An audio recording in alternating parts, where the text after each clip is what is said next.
Hola, ¿qué tal? ¿Cómo están? Muy buenas tardes, bienvenidos y bienvenidas a Amigos con Derechos, el podcast del Instituto de Democracia y Derechos Humanos de la Pontificia Universidad Católica del Perú. Comenzamos agosto y es un mes donde nos proponemos, por supuesto, conmemorar, recordar el 28 de agosto del 2003, la fecha en que se presentó el informe final de la Comisión de la Verdad y Reconciliación. Un hito para los que creemos en la democracia y en la defensa de la vida, fundamental en la historia política de nuestro país. Pero de pronto es interesante ponerlo a discusión en esta mesa de conversación que vamos a tener, porque vamos a hablar de la importancia de las comisiones de la verdad para el fortalecimiento de las democracias latinoamericanas.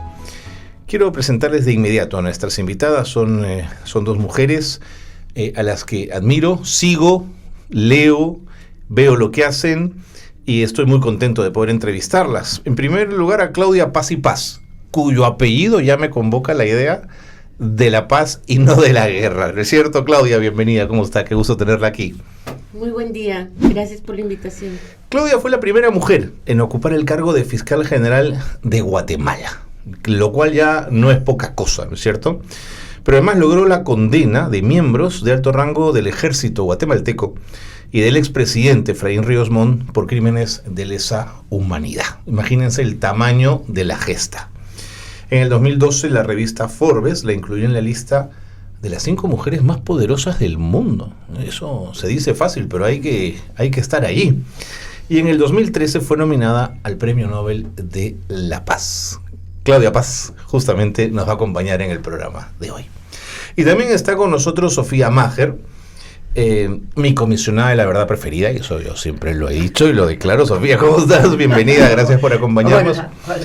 Sofía es doctora en Sociología, magíster en Estudios de Género en la Universidad Católica, excomisionada de la Comisión de la Verdad y Reconciliación.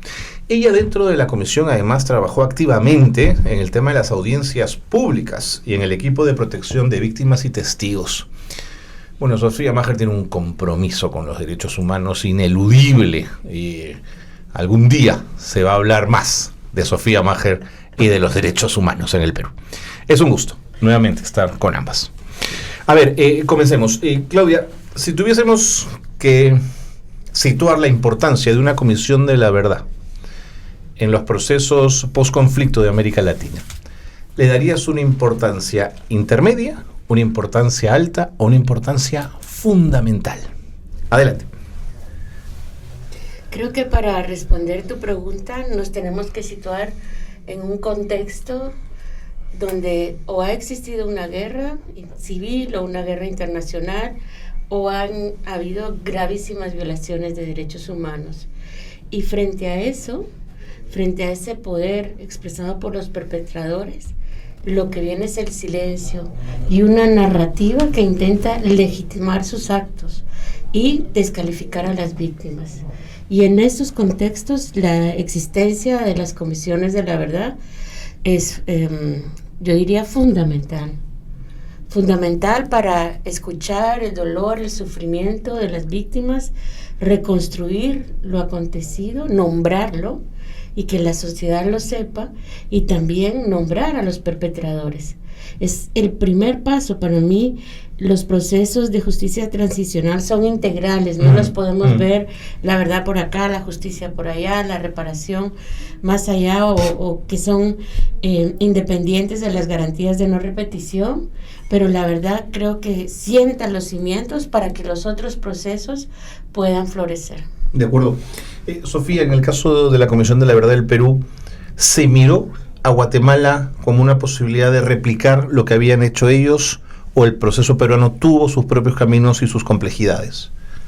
Guatemala fue clave para nosotros. O sea, la primera Comisión de la Verdad en el mundo fue Argentina, que estuvo enfocada solo en desaparecidos. La peruana fue la número 22. Epa. Y entonces en América Latina había también la experiencia de la de Chile, estaba también la súper famosa Comisión de Sudáfrica. Pero cuando estábamos diseñando el trabajo, sobre todo la metodología de investigación, la base de datos, particularmente fuimos a la experiencia de Guatemala, porque Guatemala nos dio y nos basamos en el personal que trabajó en Guatemala, porque se trataba de poblaciones indígenas y era un conflicto que se desarrolló fundamentalmente en el área rural. En Perú se vivió la guerra en el área rural y en las ciudades actos terroristas, pero entonces Guatemala fue para nosotros lo más cercano, muy diferente al cono sur, ¿no es cierto?, de Brasil, de Chile, de Argentina. Bueno, Colombia todavía no había hecho una comisión, pero sí, Guatemala fue como la inspiración para nosotros. De acuerdo. Claudia, el proceso que estudió la Comisión de la Verdad en Guatemala, que fue llamada del esclarecimiento histórico, ¿no es cierto?, ocupa un espacio grande de tiempo, del 62 al 94, corrígeme si se me va algún detalle. ¿Tenía el mandato de encontrar responsables con el objetivo de judicializar o no estaba en su cometido? No. La Comisión de Esclarecimiento Histórico es producto de los acuerdos de paz de Guatemala, de una guerra que, como bien dices, duró 3 décadas. Y aunque marcaba todo este periodo de tiempo, sin duda hay picos, ¿no? El pico en Guatemala cuando se cometieron actos de genocidio es el principio de la década de los 80. Ahí se masificaron las desapariciones forzadas, la violencia sexual, el desplazamiento forzado, las torturas. Y como fue producto justamente de una negociación, condiciones, ¿no? No se podían decir nombres y era muy claro y muy fuerte, no tiene efectos judiciales. Pero con el paso del tiempo, y porque fue el primer, junto con el informe de la Iglesia Católica, el proyecto de recuperación de la memoria histórica REMI, estos informes fueron los primeros en realmente describir la gravedad de lo que había ocurrido durante la guerra civil, porque en aquellos momentos hubo muchísima censura. Hay cartas escritas por Efraín Ríos Montt, por ejemplo, prohibiendo a los medios informar. Entonces, la recopilación seria, sistemática, meticulosa, profunda, científicamente guiada, era el informe de la Comisión de Esclarecimiento Histórico. Y yo me atrevería a decir que en todos los procesos donde ha habido condenas, se ha citado el informe de la Comisión como evidencia.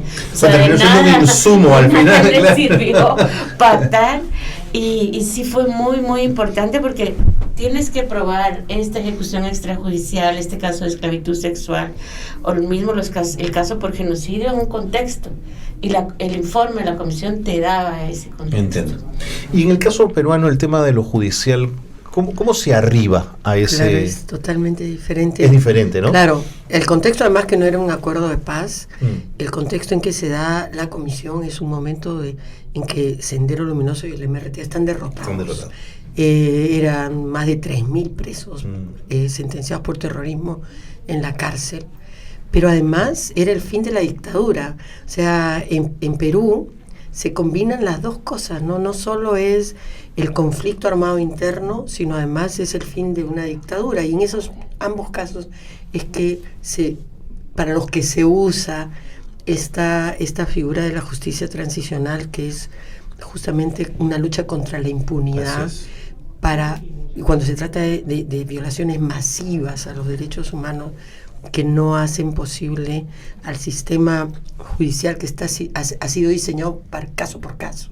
Y si tienes miles, ¿cómo lo haces? Y entonces en Perú estaban los más de 3.000 presos en la cárcel ya, pero era el fin de la dictadura, y teníamos además una cúpula militar que era que era el apoyo sustantivo de la dictadura de Fujimori, sobre todo desde la segunda mitad de los 90 para adelante, avergonzada, porque estaba en la cárcel, pero estaba en la cárcel no por violadores a los derechos humanos, estaban en la cárcel por rateros, y se les había destapado, parte de la debacle de la dictadura de Fujimori, no son las violaciones a los derechos humanos, sino es la evidencia de la corrupción, ¿no? Del sistema de corrupción con los Vladivideos y todo eso. Y en ese momento entonces los militares estaban avergonzados, la institución, ¿no? Y no se opusieron a la creación de una comisión de la verdad. El eje o sea, era una demanda del movimiento de derechos humanos y de los familiares de desaparecidos, ANFACEP en Ayacucho y COFADER en Lima, que exigían desde el 83 justicia. Ese es el eje sobre el cual se apoya la demanda al gobierno de transición. Y entonces el decreto que se firma creando la Comisión de la Verdad dice con claridad meridiana que se tenía que ubicar las violaciones que se habían sufrido, o sea, identificarlas, qué había pasado con las víctimas, y identificar responsabilidades individuales sobre estas violaciones. Especifica también el mandato de una manera clarísima que no era solo hacia los grupos alzados en armas, sino era a todos los actores armados que pudieran haber sido o que pudieran haber estado involucrados en violaciones, o sea, incorporaba también a las fuerzas del Estado y colaborar con la justicia. Entonces, al final, era como para lo que ha sido diseñado, ¿no? Como un modelo. Se creó una comisión de preparación del decreto supremo en el Ministerio de Justicia, con Diego García Sayán, que era el ministro de Justicia. Y era una comisión que estaba integrada por la Defensoría del Pueblo, por un representante del Ministerio de Defensa, otro del Ministerio del Interior, por el ministro de la Mujer, los representantes de los derechos humanos, la coordinadora, y una de la Iglesia Católica y una de la Iglesia Evangélica. Entre este grupo es que se hizo la propuesta, el borrador, ¿no? que fue el que firmó Valentín Paniagua. Claudia, Sofía, en el caso de las comisiones de la verdad se ha apelado al concepto de la reconciliación, que puede tener interpretaciones, pero entiendo que a la larga es mirar hacia el futuro y mirar en unidad aquello tan doloroso que se vivió. Pero ¿cómo se perdona el oprobio? En el caso de Guatemala, el 92% de las violaciones a los derechos humanos vienen desde el Estado. En el caso peruano no es poco, ¿no es cierto? Se rodea el 45%, ¿no es cierto? Pero ¿cómo perdonas institucionalmente a los actores de tanta violación a los derechos humanos, Claudia? ¿Cómo hicieron en Guatemala? Creo que el concepto de reconciliación involucra a dos partes, o mínimo a dos partes. Y en esto la verdad y las comisiones de la verdad hacen el enormísimo y fundamental trabajo de obligar a la sociedad que reconozca a las víctimas y su sufrimiento, y les da la legitimidad de lo que han vivido, ¿no? Como violaciones de derechos humanos y no como actos de lo que tienen la culpa. Entonces, creo que ese es un primer paso fundamental y muy importante. Creo que la justicia también es muy importante. Claro que, como dice Sofía, se trata de graves y masivas violaciones de derechos humanos. Entonces, ¿a quién se va a juzgar y cómo? Por supuesto, a quien tiene más responsabilidad y ha cometido los crímenes más atroces. Empezar por las cúpulas, porque no hay miles de personas que se involucraron en las violaciones de derechos humanos, y muchos forzados, ¿no? Por reclutamiento militar forzado, obligados a pertenecer a los grupos armados, etcétera. Y entonces yo creo que en el marco de que el Estado, a través del Poder Judicial, de unas investigaciones profundas y claras, diga, esto es este delito, esto lo cometió fulano de tal y él es responsable, es otro paso más, así como la verdad, la justicia, para lograr la reconciliación, porque no creo, hay muchos modelos, pero no creo en la reconciliación sobre la impunidad. Sin duda. Tiene que haber un reconocimiento estatal de las responsabilidades, y ahí viene el tercer paso, que en Guatemala no lo hemos vivido, pero escuchaba yo ayer que sí se ha vivido en otros países, donde que pida perdón quien quiere ser perdonado. Entonces, en la medida en que los responsables se arrepienten de los hechos, y esto es más un acto no social, sino individual, y puede ser también colectivo, ¿no? Que el Estado pida perdón por las violaciones de derechos humanos ocurridas, pero también los responsables individualmente deberían de hacerlo. Y en esto creo que es una deuda, al menos en Guatemala, pero sé que en muchos países latinoamericanos, que digan dónde están las personas desaparecidas. Ese es un dolor que sigue lacerando a los familiares. ¿Dónde están? ¿Dónde están? Y eso es una información que tienen los perpetradores. Y en el caso peruano, Sofía, el comportamiento posterior a los resultados del informe por parte de las fuerzas de seguridad del Estado y por el aparato político en general, ¿te parece que contribuyó a esclarecer o más bien a la opacidad? Yo creo que ahí la reacción de los grupos políticos, de algunos grupos políticos, fue muy, muy contraria al informe de la Comisión de la Verdad. Yo creo que porque presentó en una parte de la historia que había sido negada, y era esto justamente los crímenes cometidos por las fuerzas del Estado, los militares, policías. Y eso no había aparecido, pero además, y entonces eso no se nos perdona hasta el día de hoy, ¿no? Sobre todo las personas que tienen un juicio pendiente, menos todavía. Pero también el informe de la comisión lo que dijo con toda claridad, y al que se le cargó la tinta, por decirlo de alguna manera, fueron a los políticos, a los que estuvieron en los gobiernos de ese periodo, ¿no? Desde los 20 años que hemos establecido como el periodo del conflicto armado interno, y que lo que le decíamos, ¿no? Los políticos y los gobiernos, todos ellos se desentendieron del problema, y como la guerra se llevaba en el área rural, ¿no? En las ciudades vivíamos las bombas, los apagones, los coches bombas, pero no la guerra con las matanzas tan terribles que sucedían allá en los Andes y en la selva. Y simplemente mandaron a los militares cuando la policía ya no pudo enfrentarse, ya no tenía más fuerza, mandaron a los militares y se desentendieron.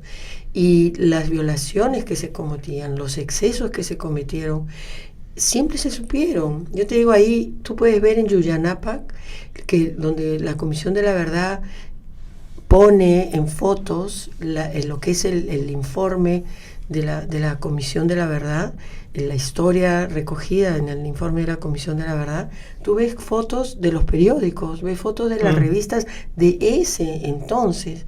Entonces sí, todos los peruanos conocíamos que eso estaba pasando y siempre pudieron detenerlo. O sea, el presidente de la República es el jefe supremo de las Fuerzas Armadas. Siempre pudo parar las violaciones y nunca lo hicieron, y se quedaron de espaldas a lo que estaba pasando en esa otra parte del país, que es otra parte en la que no la tenemos incorporada como parte de la República, ¿no? Y entonces eso es como una reacción, me parece. Estaban muy indignados con la acusación y con la demanda que hasta les ahora hacía. hay algunos que no perdonan. Hasta ahora, ¿no? Y cómo también son, hablando esto de la reconciliación, ¿no? O sea, mira, ya pasó un montón de tiempo, ¿no? No se han terminado los procesos judiciales. Obviamente se tiene que terminar con la búsqueda de los desaparecidos, tienen que estar todos. Pero, por ejemplo, hay una ley de reparación que se da en el 2005 y que se aprueba por unanimidad en el Congreso. Y lo único que le incluyen ahí, como en la ley de reparaciones, es que no entran en esa ley, porque es una ley de reparación administrativa, no judicial, los subversivos, los excluye. Y los subversivos que se reconoce que también han sido víctimas en algún momento, son victimarios, pero también se volvieron víctimas, tienen la vía judicial para eso, pero no la administrativa. Y ahora se acaba de presentar una ley, ¿no?, que la señora Moyano presenta en el Congreso para cambiarle el título de la ley de reparaciones del 2005 para ponerle la ley de reparación de las víctimas del terrorismo. ¿Podrías decirme qué sentido puede tener ese cuando además el Congreso incluyó y están incluidos dentro de la ley de reparaciones, la 28592, los policías, los militares y los comités y ronderos están ahí? Y entonces es como, te das cuenta, sigue habiendo un uso político para aislarnos, o sea, es justamente lo contrario a buscar una conversación, un diálogo que puedas tú ir andando hacia la reconciliación. Es más bien, siguen poniendo como distancia. Y es bien interesante, no sé si me estoy extendiendo demasiado, pero es bien interesante que esta ley, que no es el propósito de la ley, pone bajo la misma sombrilla a las víctimas del terrorismo y a las víctimas de Sendero y del Estado también. Y lo que ha sucedido a nivel de las víctimas, de todos los actores armados, se ha generado una alianza. Incluso en un momento la organización nacional, porque en este país todos se organizan, todos forman comités. Entonces después de la Comisión de la Verdad se organizaron 300 organizaciones de víctimas para demandar sus derechos. Bueno, ahí tiene una organización nacional y quien dirige eso es la vida de un militar. Entonces la reconciliación o el diálogo sí se da a ese nivel. Entonces, ¿dónde está el tapón de que impide que pueda, oye, sentemos a la mesa y ya, tú tienes tu verdad, yo tengo mi verdad, no puedes negar lo que sucedió, no puede ser sobre el negacionismo que podamos convivir o podamos reconciliarnos, pero no puede ser que en las esferas políticas o en militares retirados insistan en poner una valla permanente. Sí. Claudia, y no quiero que esta conversación termine sin hablar del enfoque de género. En ambos conflictos, el cuerpo de las mujeres fue parte del escenario de la batalla, ¿no es cierto? ¿Cómo manejaron ustedes el tema de las agresiones sexuales a mujeres por parte de las Fuerzas Armadas? ¿Y cómo manejaron el enfoque de género justamente en la comisión? La verdad, muy mal. Y creo que eso fue bueno para la Comisión de la Verdad de Perú. En la experiencia de Guatemala, no es que no esté en el informe, afortunadamente está, pero fueron mujeres que fuimos mujeres que estábamos trabajando en el informe que lo incorporamos. O sea, no era como algo intencionado, que si la metodología para trabajar la violencia sexual durante la guerra va a ser esta, y entonces nos pasaba que teníamos contextos donde era evidente que había violencia sexual. Tú lo sabes, ¿no? Una mujer que es detenida, desaparecida, lo más probable es que en las torturas sufra violencia sexual. O los contextos de las masacres, ¿no? Era como llegan, separan hombres y mujeres, los llevan a una iglesia, normalmente a las mujeres, las violan y luego les matan, prenden fuego a toda la aldea. Entonces se sabía de antemano, o se pudieron pensar esos escenarios y instruir a los investigadores: cuando esté frente a este escenario, por favor indague si hubo violencia sexual, y para eso tome esta y esta y esta precaución para evitar la revictimización. Pero fue ya cuando se estaba terminando de recoger los testimonios y comenzando a elaborar el informe, que se tuvo que regresar para recuperar toda esa información. Y sin duda sigue habiendo un subregistro. Hay 11,000 casos de tortura y hay alrededor de 1,000 casos de violencia sexual. Entonces afortunadamente, y por ese compromiso de investigadoras mujeres, se logró recuperar y se hizo un buen informe. Esa parte está muy bien analizada.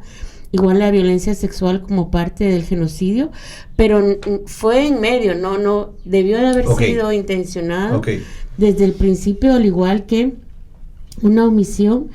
Por ejemplo, no se indagó sobre la identidad étnica de las víctimas. Entonces, tuvimos que regresar a inferir lo de los apellidos, de los lugares, etcétera, etcétera, y reconstruir todo esto ex post, cuando era la primera pregunta en un país con la diversidad étnica como Guatemala, y donde el racismo había sido parte de los sesgos en las violaciones de derechos humanos. Pues así es, aprendemos, echando a perder se aprende, pero afortunadamente en el informe sí quedó reflejada, y creo que ha servido también, fue una muy buena influencia para los siguientes informes. Yo recuerdo que Yulisa Mantilla fue a buscarme a Guatemala a preguntarme cómo lo hicieron, qué errores no cometer, le dije yo. Claro. ¿Cómo fue en el caso peruano? En el caso peruano, mira, no estaba en nuestro mandato específicamente documentar lo que pasó de manera individual a las mujeres, pero los comisionados decidimos incorporar el tema. Incluso hicimos formamos un equipo específico de género, y tiene un capítulo específico para mujeres. Yo creo que es la primera vez, o sea, siempre cada uno trata de ubicar este mundillo de las comisiones de la verdad, tratando de ubicar cuál ha sido su aporte. Ese es uno de los aportes, por ejemplo, de la Comisión de la Verdad de Perú, de individualizar un capítulo para mujeres, y pensando en esta cosa de cómo la comisión aporta en el fortalecimiento de la democracia, ¿no? Fíjate, estamos hablando del 2001, 2002, cuando hicimos ese trabajo, la documentación sobre lo que pasó con las mujeres estuvo muy centrado en la violencia sexual y la violación sexual de manera particular, y está muy influenciada por el Estatuto de Roma. Pero interesante que estamos hablando, por eso hay que contextualizar en qué momento lo haces. Ahora las comisiones de la verdad han desarrollado eso por N, ¿no? Pero estamos hablando de la protohistoria del tema de mujer y cómo se trata en la Guatemala es anterior también. Y entonces es concentrado mucho en esta parte de la documentación de la violencia sexual, sin, por ejemplo, atender el continuum de la violencia, que explicara por qué a las mujeres se les trató así, por qué llegaron en ese nivel de esa situación de falta de poder en la sociedad peruana. Y entonces lo que ha venido después de que la Comisión de la Verdad presentara casos específicos al Ministerio Público, porque era parte de nuestro mandato colaborar con la justicia, presentamos un caso masivo de violaciones a los derechos humanos de Manta y Ubica, y uno individual que se dio a una María Elena Montesa, que se dio en una cárcel violada por los hinchis. El caso Manta y Ubica, que además se sigue en proceso año, debería llegar a sentencia, ¿no? Absurdo la demora, ¿no? Pero así todo era lo que ha permitido estos dos casos y la documentación que hizo la Comisión de la Verdad. Primero hizo que se incorporara en esos movimientos de mujeres que nunca habían tratado el tema, nunca habían asociado conflicto armado y violencia sexual. Han asumido los casos, y ahorita ha habido una serie de modificaciones en la normativa y en los protocolos de investigación de violación sexual y violencia sexual en el Perú, que han sido asumidos con directivas en el Ministerio Público. Hay en el Poder Judicial también hay una mesa para tratar la violencia de mujeres. Y entonces esto ha tenido un desarrollo muy importante, era inexistente antes de la comisión, y entonces eso, te das cuenta, le tengo que incorporar como un aporte más de la comisión al fortalecimiento de la democracia. Bueno, tengo preguntas del público, Claudia, Sofía, se las quiero trasladar antes que nos gane el tiempo. Claudia Martínez Bemor te pregunta, en este contexto donde se trata de desprestigiar los informes de las comisiones de la verdad, ¿cuál ha sido el impacto histórico de las comisiones de la verdad en la consolidación de la democracia, pero sobre todo en la promoción de los derechos humanos? Yo creo que ha sido un aporte fundamental. Creo que han ayudado a escribir la historia, a develar las graves violaciones de derechos humanos.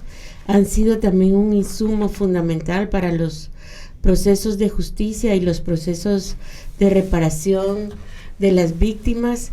Han sentado las bases también para las garantías de no repetición, porque aunque en el caso de Guatemala no individualizaban responsables, sí decían, por ejemplo, lo que decías tú, 92% fueron fuerzas estatales o paraestatales, y eso te da una idea del tipo de Estado que teníamos y al que no queremos volver, y que esas fuerzas de seguridad no pueden seguir siendo las mismas en democracia. Cómo profesionalizas y cambias la cultura de ese ejército, de esa policía, incluso de ese poder judicial que avaló y viró para otro lado frente a las graves violaciones de derechos humanos.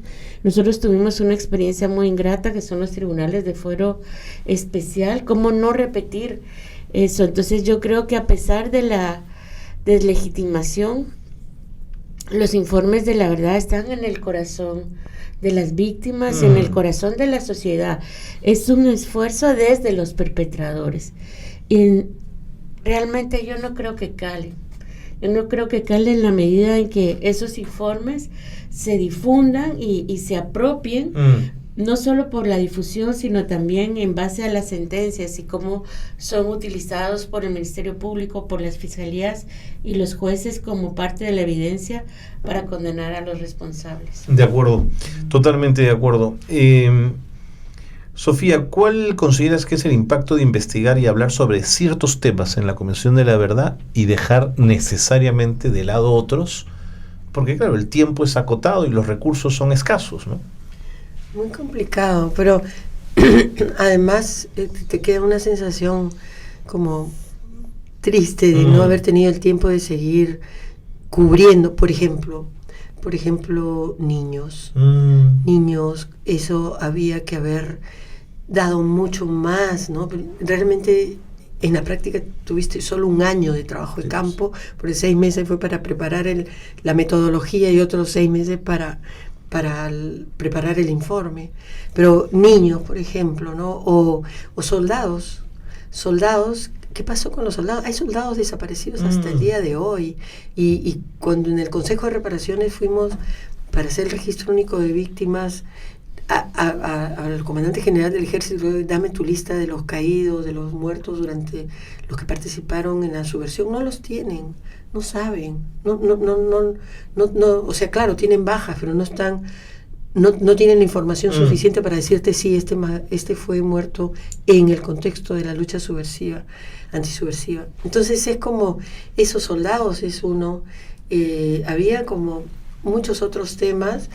Por ejemplo, para mí una que tiene que ver en el contexto que se exige en el año 2000 la Comisión de la Verdad, como que el movimiento de derechos humanos y estas organizaciones de víctimas exigíamos una Comisión de la Verdad fundamentalmente para ver los desaparecidos. Y creo, por ejemplo, que se nos escapó incorporar la dictadura, incorporar lo que era la democracia. Como te dije al principio, ¿no? En el Perú no solo vivimos un conflicto armado interno, sino a partir del 95 vivíamos una dictadura donde había un copamiento total de todas las instituciones y una corrupción enorme. Y yo creo que, por ejemplo, eso es hubiese sido otra cosa si la comisión también incorporaba la documentación de lo que fue la corrupción, lo que fue la dictadura, que hubiese dado una mayor claridad y creo que convicciones en la sociedad peruana, porque sí creo que el informe que documentó las violaciones y que escucharon de la misma boca de las víctimas lo que les había pasado durante el conflicto, sí impactó a la sociedad, sí cambió el imaginario de lo que había sido el conflicto, aunque no hayas leído los 9 tomos. Entonces yo sí creo que eso fue una debilidad que seguramente hoy día estaríamos muy satisfechos de haberlo, si lo tuviéramos, ¿no? Por la situación de nuestra democracia ahora. Creo que hubiese contribuido, como también las esterilizaciones forzadas. También. Las esterilizaciones También. forzadas no encajaban directamente en el mandato porque no estaban en el contexto del conflicto, de la lucha antisubversiva que era el mandato. Era una política pública de salud. Pero de haber sabido qué iba a pasar con estas investigaciones, yo creo que hubiésemos podido tener un camino para poder documentarlas y otra cosa hubiese sido, ¿no? De acuerdo. Pero bueno, es fácil hablar de... Sí, pues. Finalmente, hace unos años viajé a Santiago y en una librería solicité el informe de la Comisión Rettig porque me parecía interesante tener y leerlo. Y el librero me miró como sorprendido y me dijo, es la primera vez que me piden el informe de la Comisión de la Verdad en Chile. No existe ninguna editorial que lo haya publicado. En el caso de Guatemala, el informe está al alcance de la gente, hay una versión abreviada, no sé, ¿la gente puede hacer suyo ese documento y leerlo o no, Claudia? Está en la web, pero hay que saber buscarlo. Okay. Para mí es un documento de trabajo y por eso sé los recovecos. Lógico, llegas el inmediatamente, laberinto claro. y llego, pero no creo que la mayoría de la población lo pueda tener. Y es un informe, ayer lo hablábamos precisamente, está hecho como para investigadores, Sí, está pues. hecho para entendidos, no está hecho para el público en general. Y creo que aunque sí se hicieron esfuerzos de hacer una versión popular, de traducirlo a distintos idiomas mayas, hay mucho que hacer aún para difundirlo en la población, y creo que deberíamos de seguir el ejemplo de la Comisión de la Verdad de Colombia, que hizo a través de redes sociales, ¿no? Cosas que ya son de más chicos, pero que pueden hacer que la ciudadanía se apropie de la verdad. Sí, pues. Bueno, en el Perú tenemos el Hatun Guyac. El Hatun Guyacuy. ¿Está traducido al quechua, al aymara? No. No, que de pronto esa es una deuda. Al francés y al inglés, sí. Pero sacamos nosotros como pequeños folletos, Sí, cómics, sí. en diferentes idiomas, pero no, es que, claro, es toda una discusión, porque son lenguas que no se leen, ¿no? Son orales, y entonces asunto a qué te pones a imprimir un libro, Un podcast ahora. imprimir un libro, es más oral. Pero bueno, no sé, yo creo que como reivindicación de la lengua debería De pronto, estar ¿no? escrito en las lenguas originarias. Sí, no está. Pero claro, ¿cómo es? ¿No? Nosotros tenemos el Hatun Guyacuy, que es un resumen, una síntesis de los 9 tomos, que yo creo que yo reimprimiría los 9 tomos para colegios, para universidades. Sí, porque no existe, solo ¿no? se hicieron 1000. Sí, no existe. Y verlo es otra cosa. Y realmente hay una cantidad de información que no lo encuentras ya sistematizada y organizada para ese periodo de la historia, súper valioso, que lo puedes leer de diferentes maneras. Pero los que nos llevan pues la ventaja que es estos colombianos, ¿no? Que ya incorporan todo lo de las Claro. redes. Y Que el contexto también, pues. claro, ves que va evolucionando, y es interesante cómo estas comisiones de la verdad y estos procesos de justicia transicional en el mundo entero, ya hay más de 50 o más, no sé, pero intercambian información, ¿no? Somos realmente un mundo globalizado. Y intercambiamos experiencias, o sea, lo que le pasó a los guatemaltecos nos sirvió a nosotros. Nosotros copiamos de la Sudáfrica sus audiencias públicas y cosas así, en que cada uno además lo aterriza en tu cultura, en tu contexto nacional, pero nunca es tarde, mira, se puede Nunca es tarde, vamos a hablar. Gracias, Sofía. Sofía Magen ha estado con nosotros en Amigos con Derechos, y Claudia Paz. Claudia, muchísimas gracias. Ha sido un gusto conocerte, sobre todo escucharte con toda la experiencia que has tenido en Guatemala. Un gusto, de nuevo, gracias por la invitación. Encantado. Bueno, y antes de irnos, noticias rapiditas. El Instituto de Democracia y Derechos Humanos de la Pontificia Universidad Católica del Perú se prepara para llevar a cabo lo que es la fiesta de los derechos humanos del IEPUC. Es el encuentro que llega a su edición 18, que no es poca cosa, 18 encuentros de derechos humanos, que nos va a invitar a reflexionar sobre justamente el informe final de la Comisión de la Verdad y Reconciliación y su vigencia a 20 años de su entrega. Desde el 2006 el IEPUC ha organizado anualmente este encuentro. El fin es la promoción y la defensa de los derechos humanos, por supuesto, la sensibilización a la comunidad universitaria, pero en general al público que acuda al encuentro, por supuesto. El evento se va a enfocar entonces en el informe final y la fecha es del 28 de agosto al 1 de septiembre. En el Auditorio de Humanidades, en el campus de la Universidad Católica, será el encuentro. Inscríbanse en el link que va a aparecer en la descripción para que puedan ustedes ser parte del encuentro y visiten la web de este 18 encuentro de derechos humanos. Con esto le ponemos punto final, amigos con derechos. Gracias por haber estado con nosotros. Muy buenas tardes.